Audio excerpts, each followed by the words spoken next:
it's easier to explain where I'm from. I think of who am I and what I do, and is a little bit trickier. I found my own mother doesn't know what I do and hasn't for a very long time. She's like, you live in the DC area. I don't understand what you do. You work for organizations that have lots of like letters and acronyms, and so you must be a spy, which I'm not. But I think I might describe myself as a sales anthropologist. I'm a little bit different because there's a lot of sales experts out there, of course, thought leaders, but most of them have been salespeople before, have led sales organizations or been sales directors, right? I have not done any of those things. So I'm a researcher by trade, kind of bring research-based methods to understand really two things. One is how are customers evolving how they buy from suppliers and vendors? And then what are the best salespeople doing to evolve their approach to meet the needs of today's customer?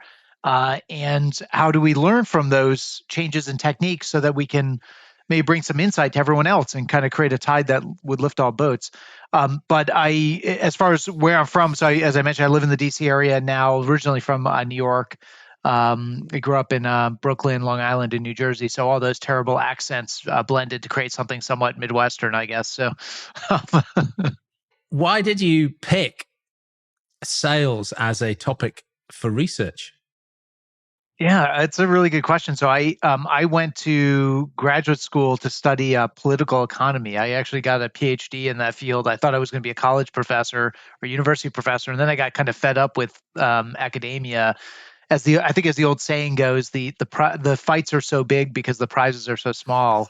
And so I experienced that firsthand, and I decided I want nothing to do with this. But I really was passionate about research and writing, and I've always been fascinated about the intersection of kind of data and stories and how we use that to drive behavior change. And so I went out looking for places that might hire a refugee from academia, and I found this quirky little company at the time called Corporate Executive Board, later renamed CEB, and I spent almost 20 years there in a variety of roles. I actually started off in the group doing research for CIOs and CTOs, and I think they determined pretty quickly that I'm a technical idiot, so they moved me out of into another area.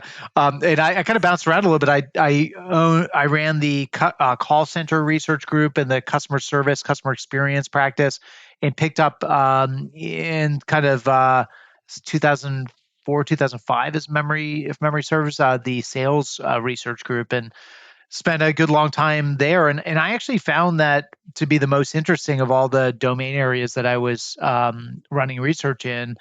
It was just such a human endeavor. But I think the thing I found really interesting about it is that as I got into sales, I was kind of a new person to sales, and I started checking out some of the literature, the books that had been written, what thought leaders had to say. It seems like there was no shortage of opinions, but there was very little data. And I always kind of scratched my head because I had I had a colleague who ran the marketing practice. I said, well, I don't get it. Like you can study marketing at any top tier university in the world. You can get an MBA with a marketing, you get a PhD in marketing. You can you could fill a football stadium with marketing journals, academic journals, peer reviewed journals. There's tons of research out there. But the weird thing is that marketing, to me, always felt kind of squishy. It was really hard to put your finger on exactly what the benefit or ROI was of marketing spend and investment versus sales. What struck me as really odd is that there's so much data. You've got CRM data, I've got other data sources now like conversational data. We'll talk about that with the Jolt effect later, I'm sure.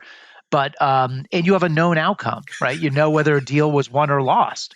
And so why is it that nobody ever bothered to study this data? Now, that wasn't entirely true, of course. Like Neil Rackham, of course, famously in spin selling, did a phenomenal in large sample size study of salespeople and how they had adapted their approaches from selling products to selling solutions, which started then the whole kind of solution selling era. But even talking to Professor Rackham, he said, there hasn't been a heck of a lot of research done since then.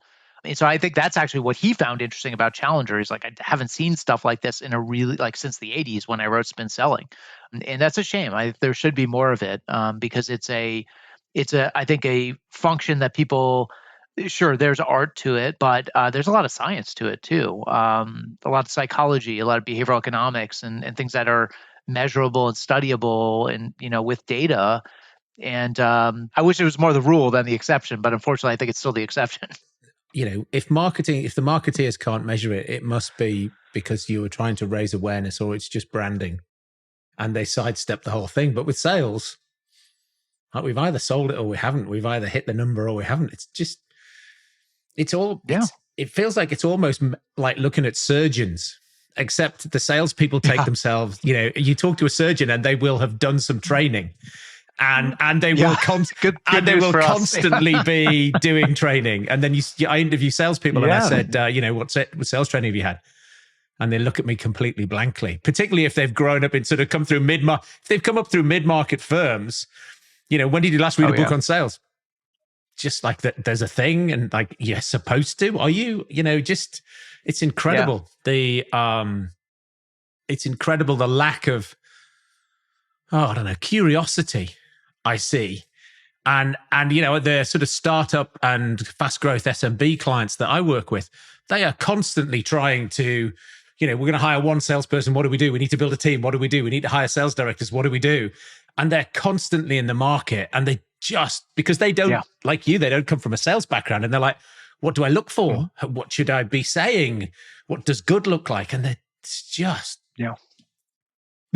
I don't think you need to retire anytime soon. You can keep going. There's only you. I try, we're doing our best to try to fix things, but it's as you know this, it's a lonely fight. So, but yeah, there's a lot of, the glass half full view is there's a lot of stuff to study. And it turns out, a lot of the things that people assume, I think, about sales turns out are true. The things that drive sales performance, but it turns out there's just as many things that people have long assumed drive sales performance that are actually wrong. May have been true at some point, but they no longer work, or maybe they've been overlooked. And so, as mentor of mine said, there's food for many winters when it comes to unpacking some of these mysteries and studying with data. There's not a lot of competition for database research on sales. Let me take you back. If I quiz you about challenger sale, it's all there at the forefront of your mind. Sure, of course. Okay, fab. Let's see.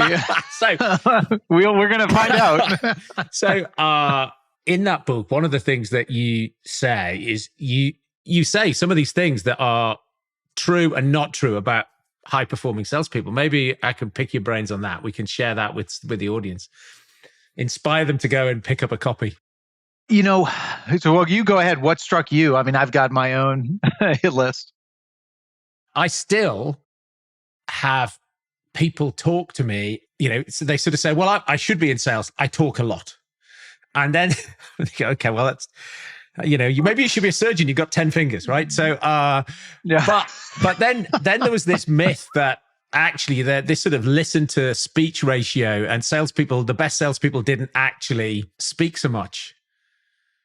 Okay, so now you're throwing me a curveball. That's actually from Jolt. Okay, right. Well, it's Challengers, but okay, it all bleeds together. Well, you listened to them in the same week, so I can't help you out there. Isn't that an interesting one? This wisdom's been passed down from sales leader to sales director to salesperson, sales representative for decades, which is God gave you 2 ears and 1 mouth for a reason. So, make sure you do more listening and let the customer do most of the talking. And we actually found that the highest performers in the Jolt research, we looked at conversational data. And for those who don't know that study, we looked at 2.5 million recorded sales calls.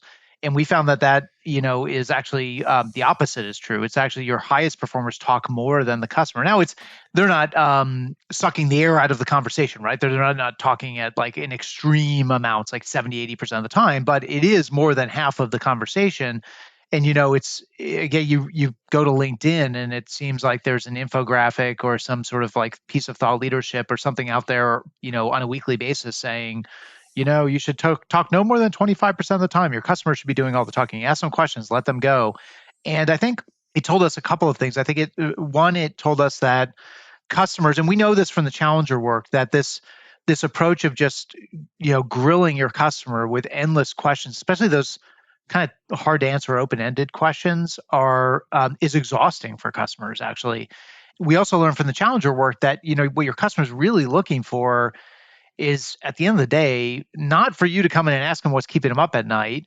It's for you to show them what should be keeping them up at night. And if you've got a good point of view, they want to hear it, right? And so they'll listen to you, and they will hang on every word. But it also, as we dug into it, I think the important caveat to this is if what you're saying is useless, then this rule does not apply. So, Yeah.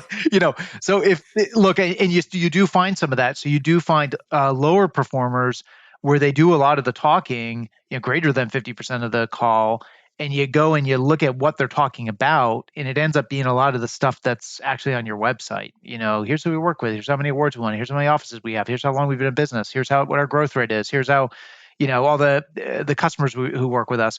And that's kind of why you got the sales meeting. The customer already knows that stuff, and so your talking brochure act is not actually helping matters, just making it worse. But when the salesperson comes in and they bring a point of view and they're knowledgeable about their product, about their use cases, about the value they deliver to customers, customers want to hear that stuff. And so, again, with the caveat being, if what you're delivering is of value, then don't get hung up on the fact that you're doing most of the talking, because if you're delivering real value, your customer they're like a sponge, they want to absorb it from you. What that reinforces something that I have long believed: split selling to existing customers from new business, because I'm going to get good at they're different talk tracks. But also, one of the things we've done in the past is, we have had a few people deal with our larger customers, or selling it by size, because then you're solving the same problem. And even if you don't know as a salesperson, you're learning that some clients would come along and they say, well, we give our sellers a range of different sizes of customers. And you go, why do you do that? And they just, they've got some rationale, but I couldn't put my finger on why it didn't feel right. Now it makes sense to have that problem solving done with some regularity. Transactional problems you repeat, difficult problems you repeat. You're going to end up with that insight. Yeah, I think it's an interesting conundrum, and I've talked to companies who organize both ways, right? It's a sales team focused on the large customers, sales teams focused on the smaller customers, selling more transactionally, and like you said, the organization where it's like I've got some big clients and I've got some small clients, and it's all in the same patch. And then I've also run into companies, if you think about vertical industries, that align vertically. So I'm focused on healthcare. I'm focused on transportation or hospitality and leisure. I'm focused on financial services. And then I've also seen plenty of companies where a patch might be composed of large and small customers across multiple industries defined by geographic boundaries, right? So it seems like you could. I mean, the only thing I have never seen is organizing territories by like logo color of the client, right? That I haven't seen yet, but I feel like I've seen almost every make and manner. And companies have often sometimes good reasons for organizing that way, and other times it's kind of you scratch your head a little bit and you wonder why. But it's coverage model designs. This. I mean, it's a tricky science getting it right, and it's obviously a function of who are you selling to? What are you trying to sell to them? How technical and complicated is that solution versus how transactional? How much industry knowledge do you need to have? Do your big customers behave truly differently from your small customers? And I think it is very interesting to just see these variations, because you do find almost every make and manner of design out there across good market organizations. If you were hiring a salesperson tomorrow, what would you say you were looking for in the job ad?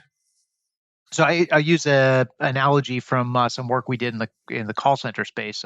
We wrote an article in HBR called "Kick-Ass Customer Service," which admittedly is not a very Harvard-sounding title, but it was not my idea. So, we actually talked about hiring profiles and what the best profiles are for service representatives. And I won't go into the details, but it was interesting because we came across some companies. When you're trying to hire for call center jobs, like the job postings read almost exactly the same. Like, do you like showing up on time and following a script and taking really short bathroom breaks and this kind of working in a high turnover environment? Like, it's not the most exciting. It sounds like you're basically a cog in the factory of sadness, and I think but we found one company is a call center outsourcer, actually. And so these guys got really good at hiring really talented call center reps. And I think one of the things they noticed over time is that, and you and I experienced this as consumers, they found that the kind of person you were hiring 20 years ago, when it was a lot of routine issues coming into the call center, maybe even 30 years ago, that hiring the person who's good at following a script and a checklist and showing up on time and doing what they're told, that kind of routine job may have worked in a world of simple issues, but as issues have become complex, meaning what's happened in customer service is the easy stuff has kind of gone away. Like you and I solve those problems on our own. We use the app on our phone. We use the automated, we use the website. We use the automated system, the IVR system when we call a company to solve a lot of issues on our own. Now, the complex stuff, you got to talk to a human being.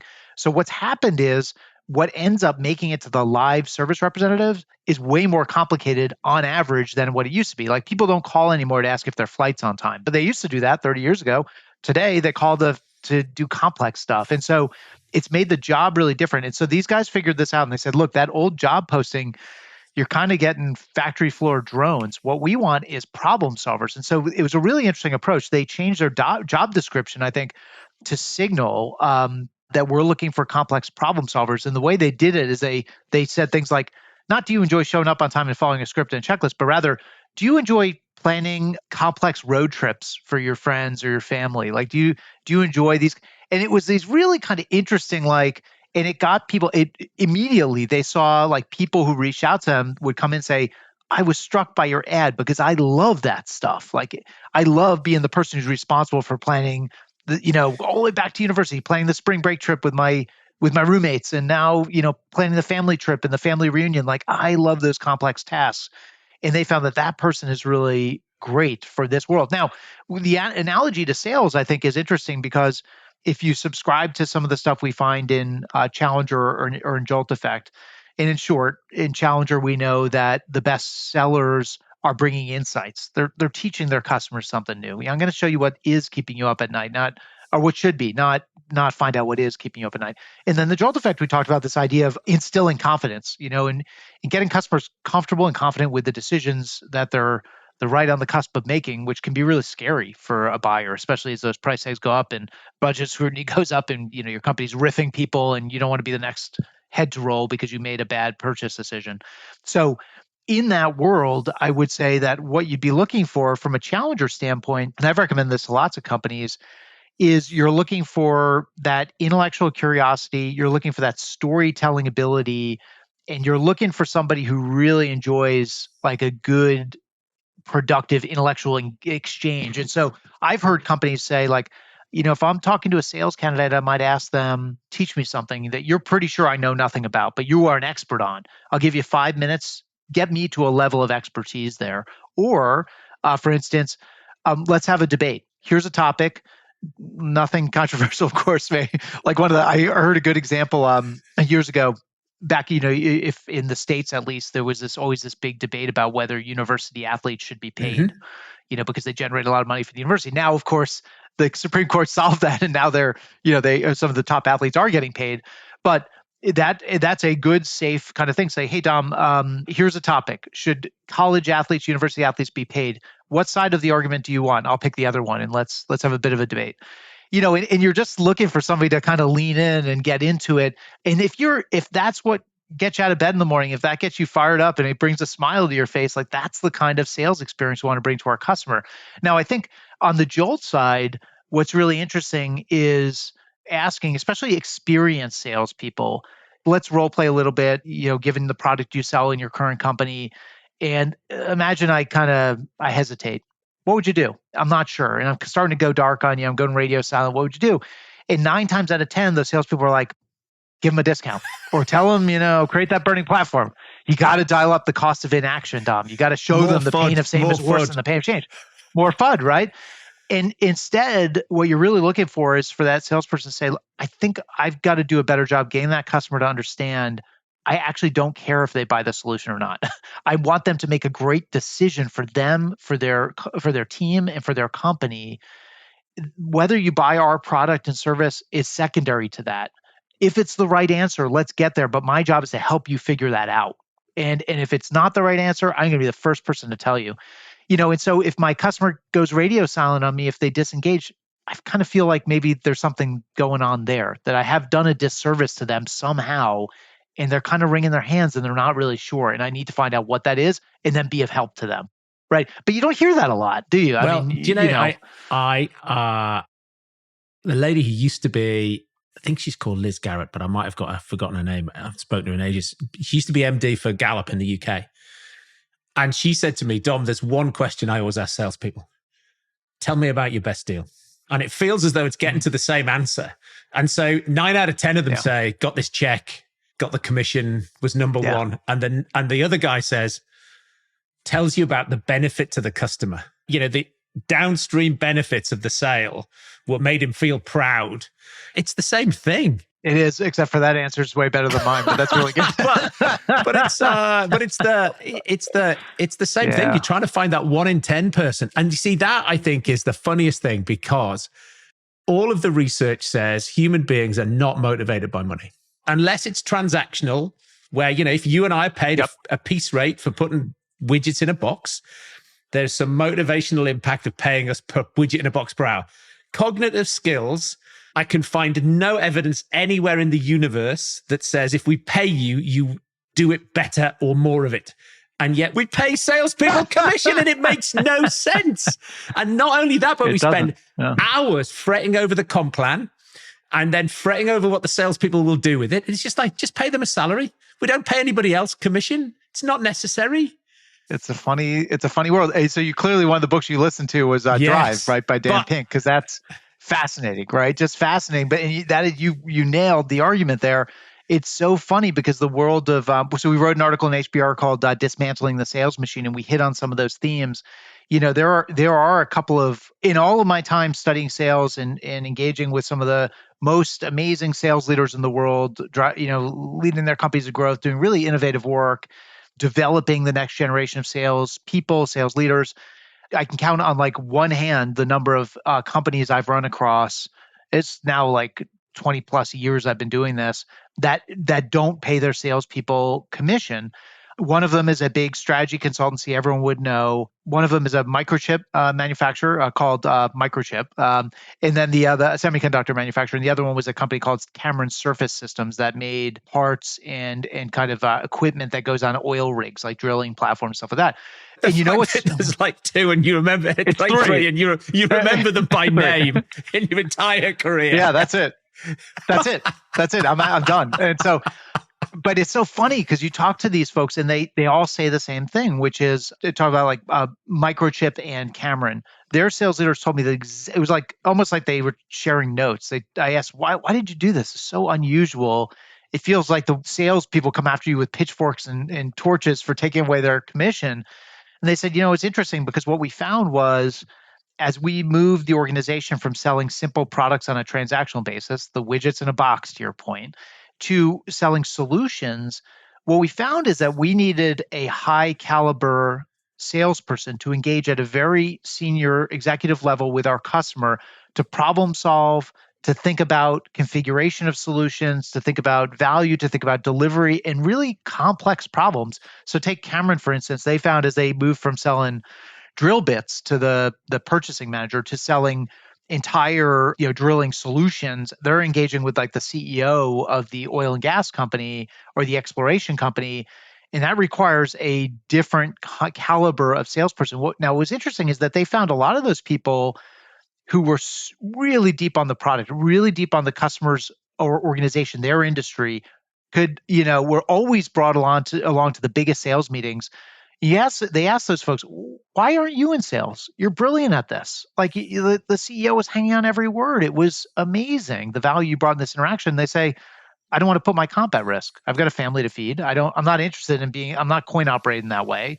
And so no thanks. And so what kept the very best candidates out of sales was the fact that it was commission based. So they took it away. And what they found is suddenly they had this huge, and both these companies pay salary and a bonus based on company performance. Engineering, finance, marketing, sales all get comped the same way. It's based on how we do as a team and how the organization does. And they found that their growth rates have skyrocketed since they've done that, and they are attracting and retaining their best, most competent customer-facing people in those sales roles, but they're not commission sales roles. But again, these are 3 companies I can think of in 20 years I've run across that do this. There are probably more, but it's very, very rare. And yet it makes no sense. I think also there are lots of people in sales roles that don't want to be called salespeople. So their company don't call them salespeople, and then don't pay them commission. So like all the corporate finance people I know are in sales roles, not being paid commission, and they don't want to be salespeople. So they sort of, there's a lot of people over here as well. Lots of the clients I work with don't come from a sales background. They come from a technical background, and they don't want to pay commission. And when I say you don't have to pay commission, they go, "What do you mean?" It's like it's completely new. And I say, well, all of this research that you've read over here, you don't pay your developers per line of code, and right? No. You don't pay your call center people, per call, because they'd hang up or they'd write more lines of code. Like, all that. And then over here, your salespeople are selling things that are the wrong thing at the wrong price. Like, the answer to this question. You just it's like telling people that CAT really spells dog. It like blows their mind. It doesn't, they can't process it, because we've grown up in this world where the old adage, like, salespeople are coin operated, and that's how and it's a little bit, it reminds me of that scene in The Matrix with like the red pill and the blue pill. And even people who know deep down, who are experienced, really, really smart and capable salespeople, there's a part of them that's like, leading big sales organizations, I totally buy what you're saying intellectually. It makes all the sense in the world, but I'm still going to keep paying commission. I got a President's Club to plan. And I just go, okay, whatever. Right, let me help you get the best people. I can only tell you what I think. It's your business. You need to run it the way you think is best. I've run into a number of sales organizations. Interesting. One company I know very well was acquired by a much bigger company, and what was interesting is a lot of the product people left. A lot of people in finance, product marketing, every other area, customer service, they all left. But the salespeople stayed, and it was quite interesting to me as I stayed in touch with some of these folks, and I asked them why, and they said they just understand how to motivate and engage salespeople. And I said, "Oh, so you're saying they basically pay you more?" And they say, "Actually, you get paid the same amount as the old company used to pay me. I get paid the same exact amount." I said, "Well, what do they do?" And there's some of the obvious stuff, like their spans of control. They invest a lot in developing sales managers and leaders so that they can be great developers of people and leaders of salespeople. They do a lot of training and development of their folks. They invest in the best tools and technology to make them productive, make their lives easy. So all the kind of stuff you would expect. But on the comp side, this was really interesting. They said, the old company, they set the goals really high, and 80% of people missed the goal, and we got paid X. In the new company, we still get paid X, but they set the goals in a way that the bar is way lower. So 80% of people hit their goal. And you know what that does? It makes us feel really good about performing, and it drives people to overperform, because it's just this sort of behavioral economics anchoring thing where they're like, it just brings us a lot more joy to be a part of an organization where we feel a sense of accomplishment. The team's winning. Not a sense of like, they're winning. We're winning. We're growing the business. We're delivering value. It didn't cost this company a dime. It didn't cost them another dime. Before we get into Jolt effect then, same question around sales managers, because again, in Challenger, you go into some detail.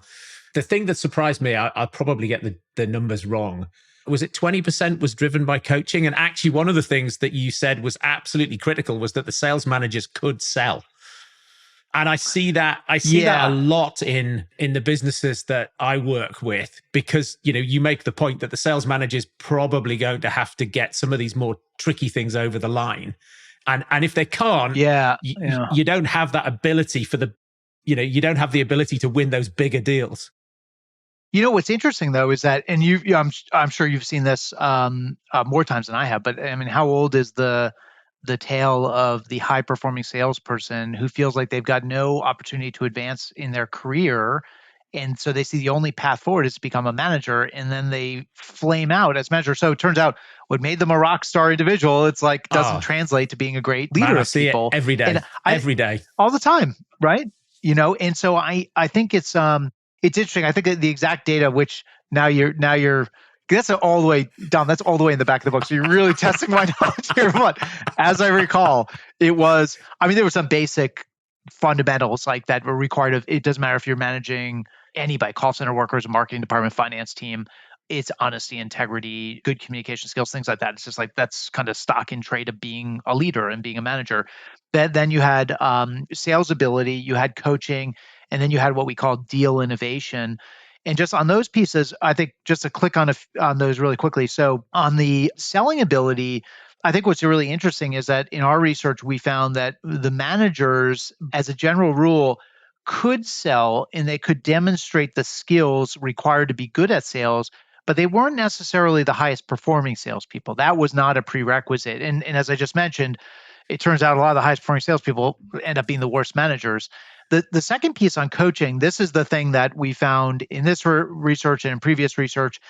If I were back to the question you asked, is what would you look for in a sales manager, sales director candidate?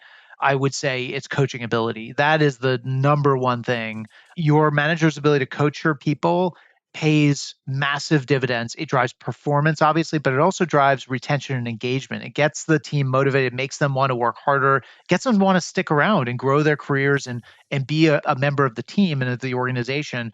And the opposite is also true. Managers who suck at coaching, they don't get any performance lift, and they make their people want to leave. We used to call this in the U.S. we call it the Michael Scott effect, but we call it the David Brent effect, I guess, in in the UK, right? So it depends on where you're watching The Office, but yeah. So you've got to. The opposite is also true. You drive people away when you are really awful at coaching.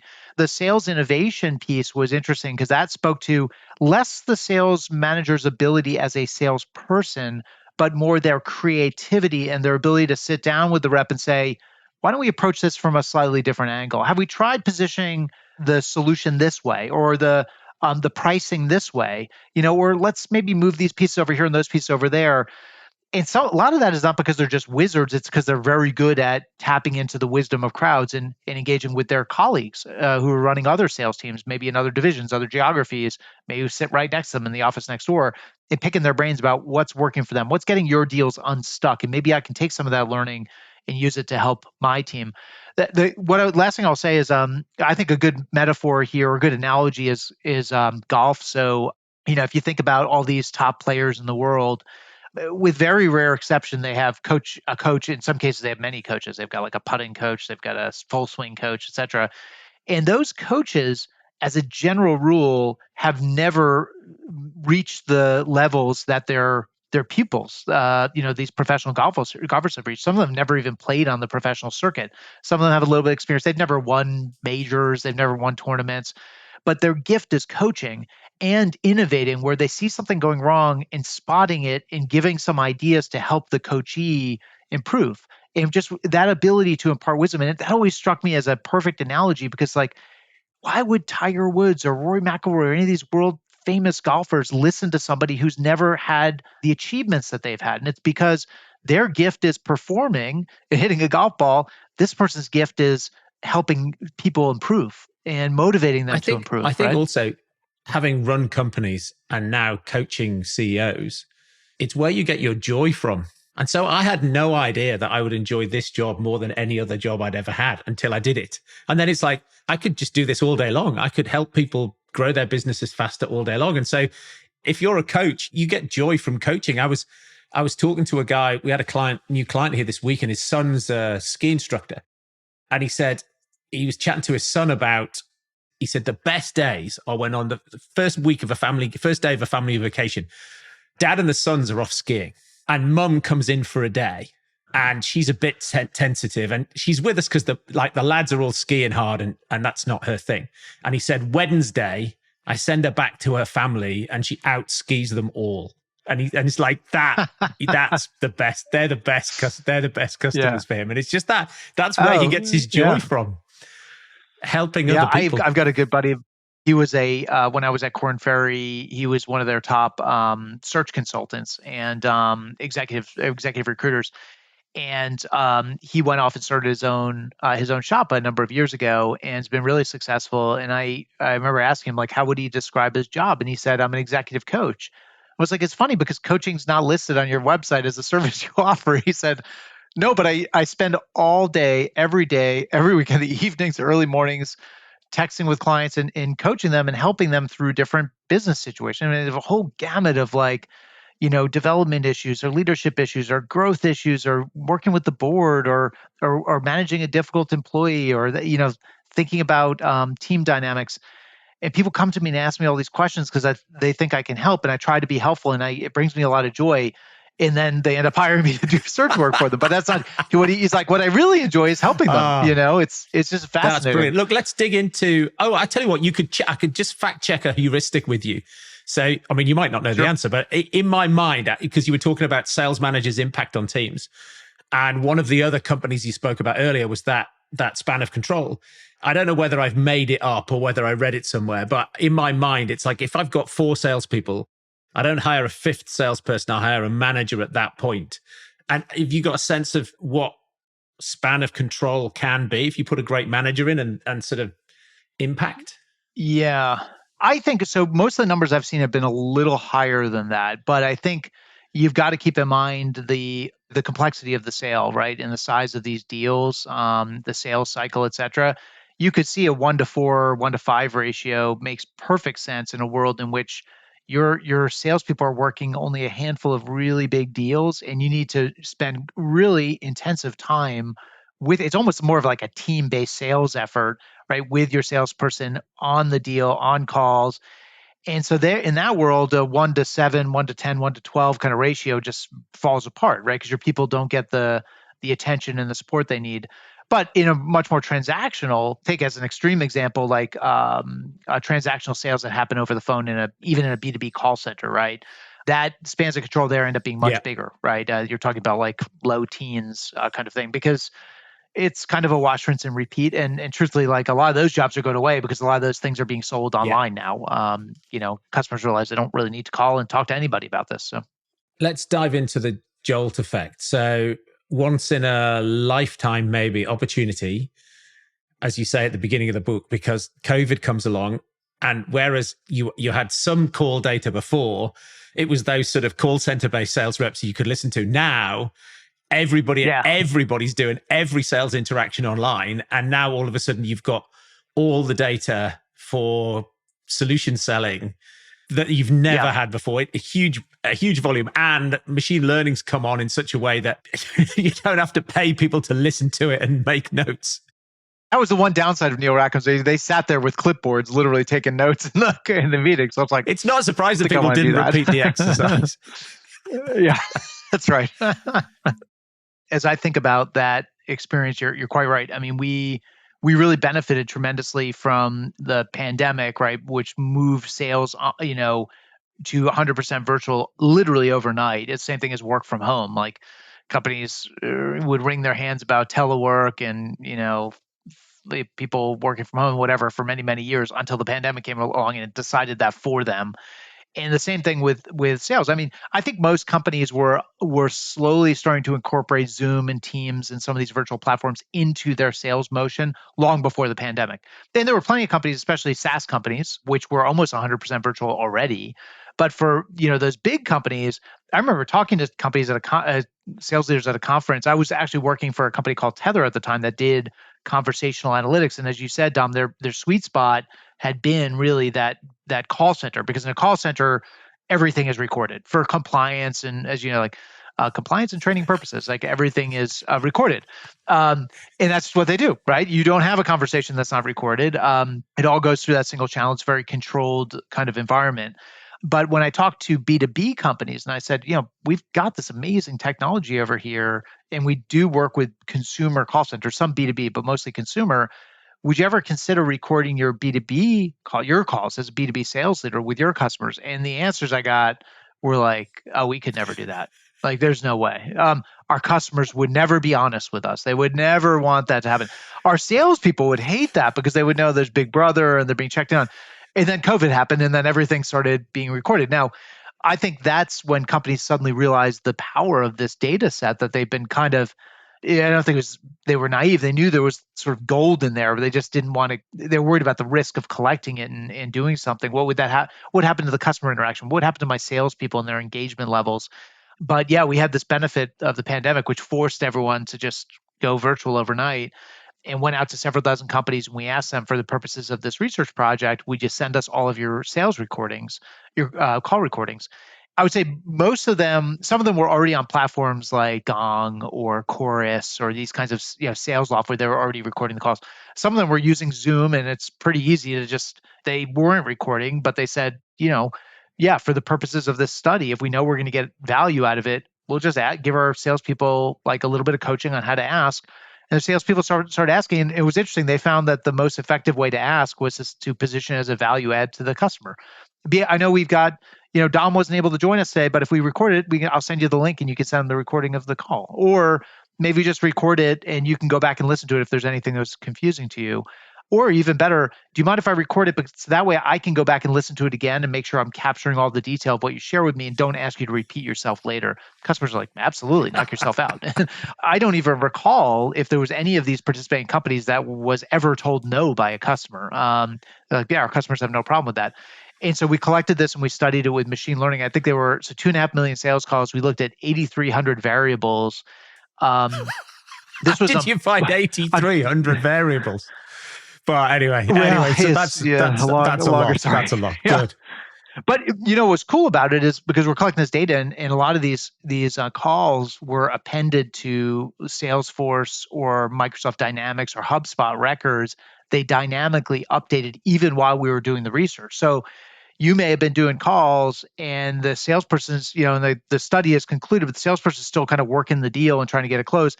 And we would be able to pull the data as of up to the minute and say, okay, which were the won and lost deals. And what we became fascinated by was more the deals that were marked as closed, lost, no decision, or the deals that had just kind of died on the vine. They might have still been open in the CRM, but they, for all intents and purposes, were dead and were going nowhere. And so that became the crux of the book, is why does that happen to salespeople? What would possess a customer to not just waste your time, but waste their own time going through this, in some cases, weeks or months of evaluating a solution, demos and POCs and consensus team calls and iterations of the proposal and talking to legal and finance and procurement, and then they just do nothing? Are they just gluttons for punishment? Why would they do that? And then more importantly, what do the best salespeople do to avoid that? And it was, what we found was, you've listened to it. I thought it was pretty interesting. So it's surprising. I like the fact that the best people somehow intuitively knew they weren't talking to somebody who was going to make a decision. And that sort of subconsciously, they filtered out some of those no decisions early, whereas the less mature or less skilled salesperson went on and did the whole quote proposal, chased you even though you were ghosting them thing. Yeah. They, I think it's the old saying goes, the average salesperson loves chasing garbage trucks. So do you know? Because when you said, as you were saying, why do they do this? I think in those organizations where only 15% of people hit quota, if you don't hit quota, you've got to be busy. Otherwise, you get fired because you didn't sell anything. But if you didn't sell anything and you weren't busy, you're definitely going to get fired. And I've also been in organizations where their close rate was only 10%. You look at the sales meeting and I can see that what happens is people want to have stuff in their pipeline. And because the close rate is so low, the expectation is a low close. And so you build up this culture of we quote for everything. Because again, we don't need success. What we just need is to show that we're busy and then we won't get fired. Right. Whereas you go to some sales meetings and people go, I've got nothing in my pipeline, or I've got one deal in my pipeline that I'm going to close. And it's like that. They're the two extremes, Yeah. You see them both, though. You're right. It's the worst example of that we found in the research was when you talk about the customer, and salespeople see this all the time, like the customer who is really never satisfied with the amount of information you're sharing with them. So they want, Dom, can we do one more demo with the team that we did the last 4 demos with? Or I just want one more reference call. Or can I just, the Gartner Magic Quadrant comes out next quarter. I think I want to wait to see that. Or I want to wait till you guys do that webinar next month, because that sounds like it's really going to have some valuable insight for us. And what's interesting is average salespeople love that stuff, because in their mind, that's a customer making progress towards a decision. And even better, when I sit down with my sales director and they ask me for an update, I go, oh, I got another reference call set up with Dom and his team. So there's stuff happening here. I can put it in the CRM system. You're busy. It's still live, right? But that high performer knows that deal is going nowhere, and actually they're moving away from a decision, not towards a decision, because at some point the customer starts to get wrapped around the axle and suffer from, if you will, analysis paralysis. But that was just one example. But it's this weird thing where for most salespeople, what they're being told feels like a good thing, but actually the really great salespeople know that is a really bad thing that's happening right now. I had a team once where they weren't doing enough outreach and they were spending a lot of time chasing dead deals. So I said, okay, here's the deal, guys. You can only do quotes in your own time. Before 9, after 5. You're not doing quotes in my time. That was the only way to make it painful enough that they only did quotes for things that they thought they could actually close as a sort of behavioral change. I hadn't thought about that. That's a little bit like trying to shorten meetings by making everyone stand up or do it in the plank position or something like that. Too. It's like, turns out that stuff works. Yeah. Yeah. It's brilliant. So what I love that. I mean, you ended up with, is it about 60% of deals are no decision? Yeah, we found it was actually 40 to 60%. And the reason for that range was that, as you can imagine, in more transactional sales, we're talking about lower price points, more transactional kind of product sales that we see in B2B, the no decision loss rate was actually much higher. And the reason was because it's not a huge investment for the customer to just kick the tires a bit on a product they're sort of interested in. And so you end up with a lot more ghosting there. Now, with really complex, long cycle, high price point, lots of stakeholders, lots of multi-threading that has to happen to get the deal across the line, no decision loss rate, closer to 40%. And the reason we think is that, or we hypothesize, is that customers think twice before they enter into something like that. Because if they know deep down, we're never going to buy this, it's like, then why are you going to waste 3 or 6 months of your time evaluating it? And so they're a bit more cautious. But 40% still, we're talking deals that are like in the 7 plus kind of figure range, like so the $1 million plus. I mean, these are expensive solutions. So it runs the gamut from 40 to 60%. By the way, the extreme example is actually consumer in the because we tested that out too, just for fun. When you or I call an insurance company, or we call a card issuer, we call a consumer service provider like a cable company or a wireless company, the no decision loss rate is like 80 or 90%. Because if you want any evidence of that, think of all the things you put in your shopping cart online that you never end up buying. Doesn't cost you anything to put it in there. It does cost you something to buy it though.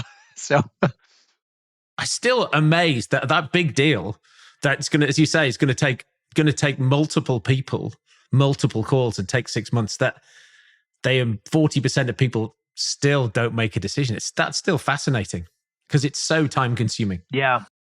It's so time consuming. If you think about that, so take an extreme example. Say you sell complex solutions to complex customers, long sales cycle, high dollar value, transformative solutions that you're selling. And you think about that 40% of your opportunities, qualified opportunities, not all opportunities. We're not talking about like some of the junk you might get, inbound stuff, badge scans at the trade show booth. They're not really legit opportunities. We're talking about qualified opportunities. 40% of those will end up in no man's land. They'll end up just kind of evaporating on you and going nowhere. Is huge in terms of time suck, right? And time loss. And if you're a sales manager and you multiply that across your team, and if you're a sales director or sales leader, think about that across an organization. And it's got to be the biggest single time suck in a sales organization. I mean, it's just absolutely massive. It's interesting because now that Jolt Effect has come out, I can see why some of the things that we've done with clients have worked. And then when we've taken those learnings and applied them more broadly across other clients, we've got some clients that are doing consulting and they might be up against Accenture, right? And so, in those conversations, people are sort of saying, well, look, nobody got fired for buying IBM, right? Buying Accenture, you do your due diligence, you go through a sales process, you buy Accenture, nobody's going to fire you for making that decision. And I look at some of our clients and you go, but to buy you is a career defining decision. Right. So when does that go well? It often goes well when the purchaser's been in seat like 90 days, maybe. And they've come in and they have a mandate for change. And in fact, in many cases, they've got to do something different to what their predecessor would do. Oh, yeah. And so in that case, then the buyer and the seller are a perfect fit. And, some of these deals might be, I guess, $1 million. And they sort of say, okay, well, what we're going to do is we're just going to say we can start tomorrow without legals, and we can start at $30,000 a month.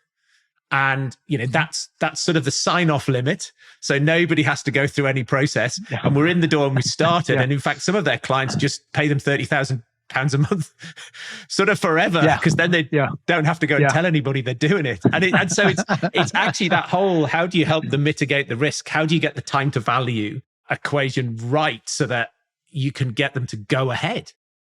Yeah, you nailed it. I mean, I think the big reveal in the Jolt effect is that, when every salesperson's seen this movie, I don't even, unfortunately way too often, which is that customer who literally will say, I want to buy from you. We've ruled out everyone else. We want to solve this problem. You're the people we want to work with. You've been down selected. It's just you. Let's talk. And then things feel like they kind of go off the rails. And it's 95% in the forecast. I'm oh, starting God, to spend the commission in my head. Yeah. Oh, yeah. You may have already spent it. You may have taken out a loan, a commission loan, payday loan. So yeah, you're right. You've promised your significant other, like, new car and, fancy vacation and these kinds of things. And so what ends up happening is when that customer starts to hesitate, salespeople in their minds, because they've been taught this for so long, just like sales leaders believe every salesperson is coin operated, salespeople believe the only reason that happens is because the customer is not convinced of the value. They still think that what they're doing today is good enough. They don't really understand the cost of their inaction. They're suffering from what psychologists would call status quo bias, right? Which is basically that is, fancy way of saying people are lazy. Like, people don't like to change. It takes a lot to get people to change and get customers to move forward. Even when they're looking at a solution that would clearly make them better off, it's still hard to get them to change. And salespeople know this. So when the customer starts to vibrate or hesitate or kind of ghost them, they're like, it's got to be because they believe what they're doing today is good enough. They're not convinced of the value of my solution, or they think this is not a top priority for them. And so what do? I go back and I do one of three things. I try to reconvince them of the value of my solution. Like, Dom, were you asleep during the demo? Because you must have missed how cool it is. I sent the ROI to you. Did you see how many zeros were on that ROI projection? Or they then go back and they try to dial up the FUD, right? They try to scare the customer into acting. And the way they do it is, create that burning platform. And truthfully, we talk about this in the challenger sale, like, make the customer see that the pain of the status quo is worse than the pain of change. Dial up the cost of inaction. If you don't solve this problem, you're going to be left in the dust. You're going to be left with a mess. You're going to be suffering in this horrible state of affairs that you find yourself in today. You can't wish these problems away. And if those two things don't work, the third play is the 10% discount that's only good this quarter, right? Because if those other things won't convince you, then maybe the fear that you're going to pay more in January if you don't buy in December, maybe that'll get you to say yes now. And what we found was surprising that those things, when you're talking about a customer who has stated their intent, who said, yeah, we need to solve this problem. Yeah, you're the supplier we need to work with. I'm convinced of the value. Let's move forward. And then they start to hesitate. If you use that playbook, it actually increases the likelihood the customer will do nothing. And the reason is that what you're doing in that moment is you're using scare tactics to sell to a customer, but you're selling to the customer who's actually already afraid. But the thing is, they're not afraid of the thing you think they're afraid of. Salespeople think the customer, I've got to make them more afraid of missing out. Dial up the FOMO, right? The fear of missing out. It turns out what they're afraid of is not the FOMO. They're not afraid of missing out. They're afraid of messing up. It's the FOMU, the fear of messing up, or the not safe for work version is FOFU, but I'll let your listeners figure out their own what that stands for. So, but you told me to keep it clean here, Dom. So that's what we're doing. But that's what they're worried about. And you think, and this is especially perplexing. This has to do with a psychological effect called the omission bias, which it turns out is actually more powerful than status quo bias, which every salesperson is familiar with. That's just laziness, and I don't want to change. Omission bias is about not wanting to make a mistake. I'm going to give your listeners an example from social science, a psychological experiment that's actually a pretty famous experiment in testing the omission bias. It's a little bit morbid, so I apologize. But the experiment is this. Imagine that you are standing on a train platform and you see a train approaching, and then you look down the tracks and you see a group of rail workers there busily working on the tracks with headphones on. And clearly they have no idea this train's coming. They're not even looking up, and they're all about to get mowed over. There are 5 of those guys, and they're about to get run over by this train. But, and this is why it's hypothetical, there's a lever on the platform. And if you pulled that lever, it would send the train on the opposite set of tracks, and it would save those 5 rail workers. However, there are 2 rail workers on the other tracks, and they're definitely going to die if you pull that lever, like because they know the train's not coming on their track. And so when psychologists ask people this, the rational answer is obviously to pull the lever, because yes, 5 people die, but 5 people dying is a lot worse than 2 people dying. 2 people dying is not great, but it's better than 5. So rationally, every single time you should pull the lever every day of the week and twice on Sunday. But people don't. And the reason that most people don't is that they would rather be indirectly responsible for 5 people dying than be personally responsible for 2 people dying. It makes no rational sense whatsoever, but as like Dan Ariely would say, it's predictably irrational. It's just the way we're wired. Nobody wants to be blamed. And you think about this in sales, what it comes down to is, I know, Dom, I know the status quo sucks. I know what we're doing today is costing us money and we're losing growth opportunities and it's exposing us to risk. I get it. And no, I don't want to pay 10% more in January. Like I'm with you. But you know what I want even less? To make a decision and then get fired for making that decision.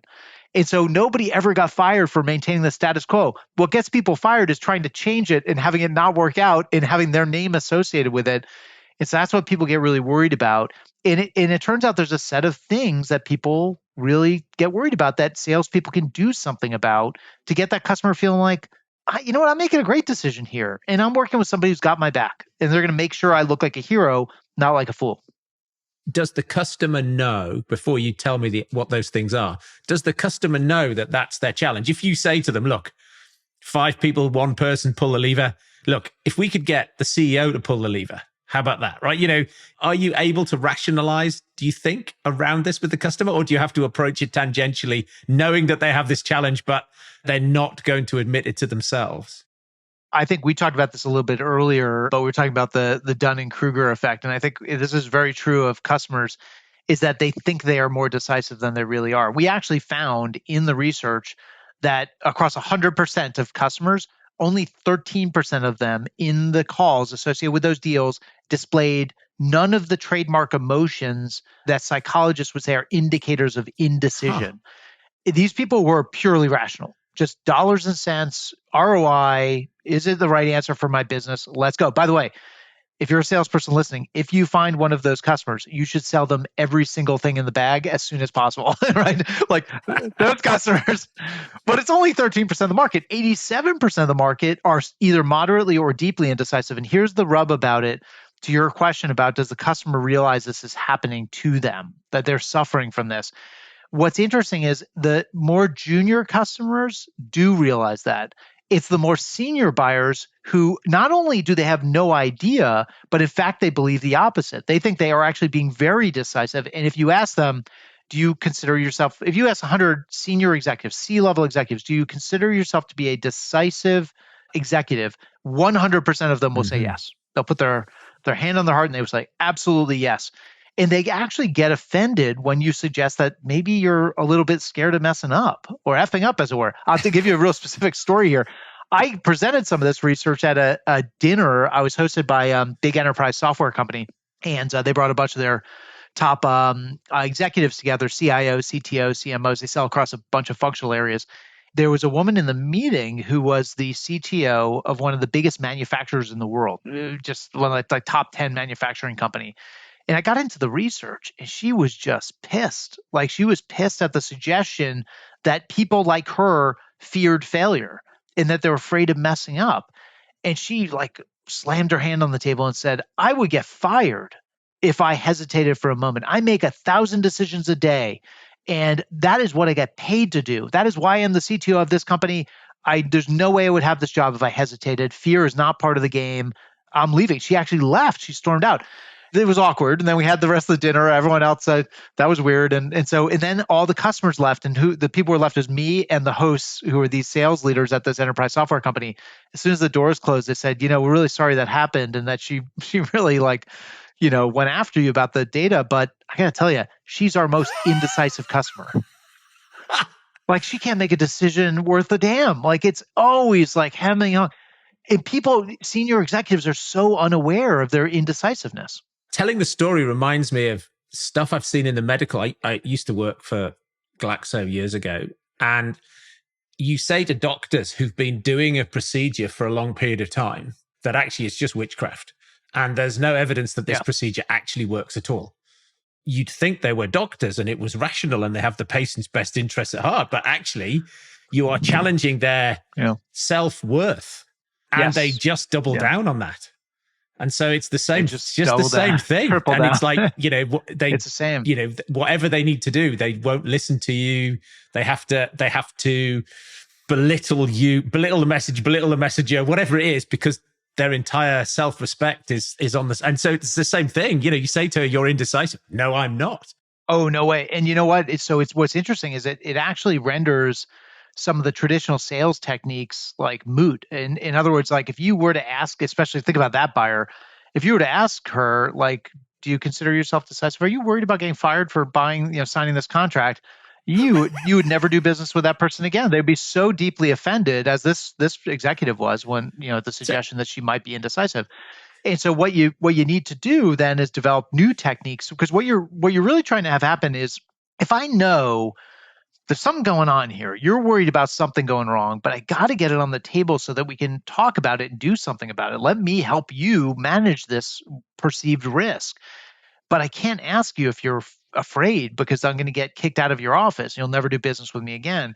And so we found, this is actually not in the book, but it was something we found afterwards when we went back into the call data.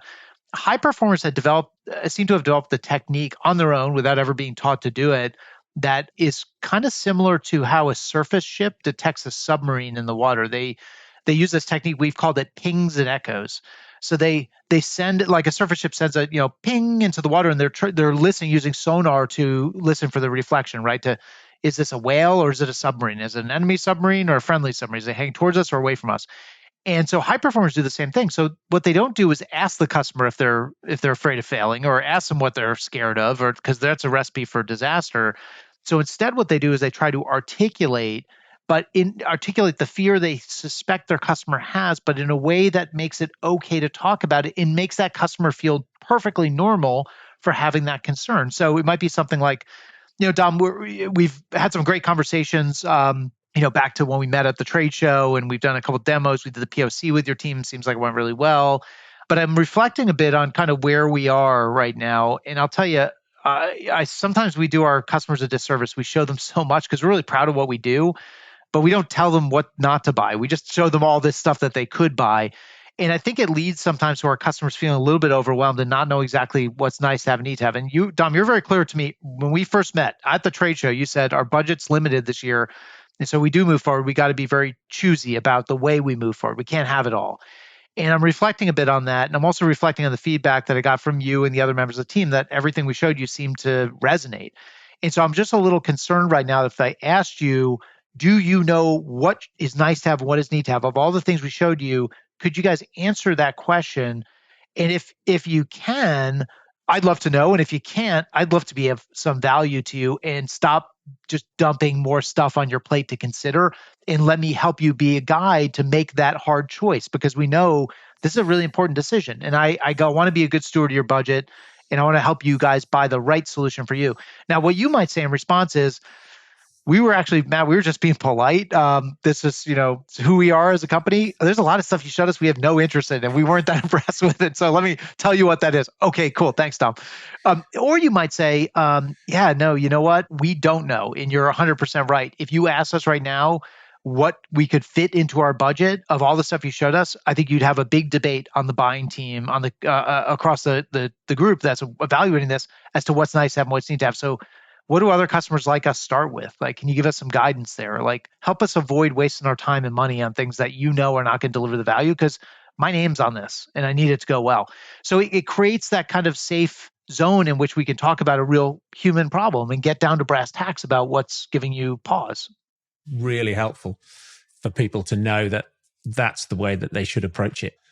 Would it be the same to say, look, if we think about where it goes well for clients and where it goes badly, so there's some things, do you want me to share where it goes badly? And would it be helpful to maybe say what some of those landmines are? It's that sort of teasing out. So it sounds like completely normal for both of us to be in this conversation.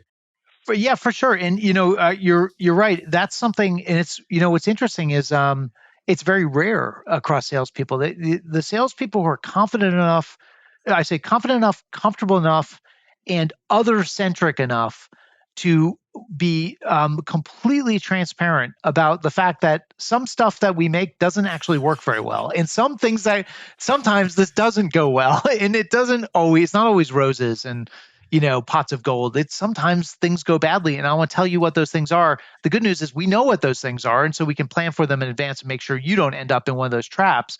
But your average salesperson is just they're like a bobblehead doll. Like, oh, can you do this? Yeah, yeah. Can you integrate with that? Oh, yeah, yeah. Do you have this feature? Yeah, we have that. Oh, it's on the roadmap. All our customers love us, and it's like, come on, this is the real world. But your confident salespeople, they're very above board, truthful, transparent, honest, because they're not motivated by selling this deal. Back to our comp conversation, they're motivated about getting the customer the right answer. That's a circular thing there, which I think will wrap this bit of the show up there, because what that says is that what you found when you did Challenger Sale and what you found when you did the Jolt effect, how many years apart? Oh gosh, 2011 Challenger Sale, 2022, so 11 years apart. Yeah, you found that top performing salespeople, that's still, well, it's not surprising it's not still true, but the research came at it a completely different thing, and you end up with the same answer, that the top performing salespeople have a level of self-confidence and are interested in the customer and not ka-ching. Yeah, you're right. And look, I think one of the things that, before I said in Challenger, we talk about Challenger really good at overcoming the customer, beating the customer status quo, creating that urgency, showing the customer the pain of same is worse than the pain of change. They're very good at breaking the customer status quo bias, which is a very powerful enemy. And to make, no bones about it, if you don't convince the customer to change from their status quo, Jolt is not your problem. Indecision is not your problem. You're never going to have the luxury of getting to that point because you haven't convinced the customer to change. Like they're still stuck in the vice grip of what they do today and their status quo. So you still got to do that. And actually what the Jolt research showed us is that the very best salespeople are really, really good at that part as well, but they're doing more than that. And at some point you got to shift gears from trying to win the battle of customer indifference, shift gears to winning the battle to overcome customer indecision. Those are two different things. One is about kind of convincing the customer, creating the burning platform, showing them the pain of same is worse than the pain of change. The other one's kind of about putting your arm around the customer's shoulders and saying, Dom, you're making a great decision here. You've made the right decision for you and your company about what not to buy as well. And I've helped you in that decision. You don't need to do research until the cows come home because I'm here to help you, because I've already done all the research. So use me as a resource, and you can trust that what I'm sharing with you is the right answer because I'm not motivated to sell. I'm motivated to help you. And lastly, there's a safety net. You're not going to look like a hero. You're going to look, or a fool. You're going to look like a hero. And here's how we know that, because we put these things in place so that we can manage the risk appropriately, and we can set you up for success. And we're going to overperform on what we expect, not underperform. And those are the kinds of things that customers say, yeah, like I'm ready to put my badge on the table and sign that agreement and have my name associated with it. So you got to beat back the omission bias, not just the status quo bias. Matt, what is it you know now that you wish you'd known earlier? Oh gosh. What a pain writing sales books was. I guess I was. But you said earlier you were starting to write a new one already. Yeah, I know. Yeah, I don't learn. I'm not a good learner, Tom. Yeah, it's funny you mentioned consulting before. So we actually have a new bit of research out in Harvard Business Review. Came out in October. Oh, sorry, it was out in October. It's in the November, December issue. It's called "What Today's Rainmakers Do Differently," and so I've always been fascinated by. We've done a lot of research on B2B sales. So people who sell software, medical devices, manufactured products, chemicals, et cetera.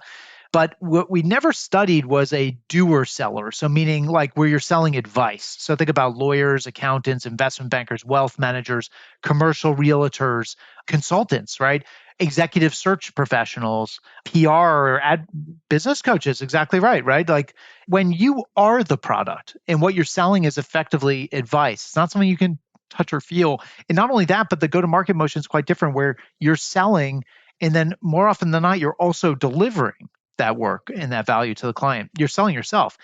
And we never really studied that. And it's interesting because it's like the second biggest sector of the global economy after like healthcare. It's huge. And there's never been a good answer. I mean, there's a lot of like B2B sales, a lot of conventional wisdom out there. Be a trusted advisor. It's you're a finder, minder, or grinder. There's a lot of these ideas that have been out there in professional services and financial services for decades. And so we went out and did a database study and found a surprising set of answers about how today's top partners in professional and financial services firms have evolved their client engagement approach in a new and different way. And so that's actually going to be the crux of the new book. And so look for that in 2025. Or fantastic. It's actually, this is why I keep, I'm probably droning a little bit on and on here, but the thing I got to do after this podcast recording is get back to work on the book. So, I'm helping you. That's why I'm helping you with your procrastination. I appreciate that, Tom. Other than all of your fabulous books, which you're too humble to mention again, what have you got? The spin selling you mentioned? Yeah. I'm a huge spin selling fan. So great. I think I'm kind of like a maybe amateur B-list version of like some of the writers I really like, the business writers I've always been fascinated by and I think do fantastic work. Or like we mentioned Dan Pink before. I love Dan Pink's a personal friend. He lives in the DC area as well and has been a great source of advice and mentorship. And as I've been kind of plowing ahead as an author and speaker and what have you. Dan Heath of the Heath Brothers fame, also another big fan of his work, especially for those who love I've got powerful data or ideas. How do I make those stick? I can't recommend enough. Made to Stick is one of my favorite business books of all time.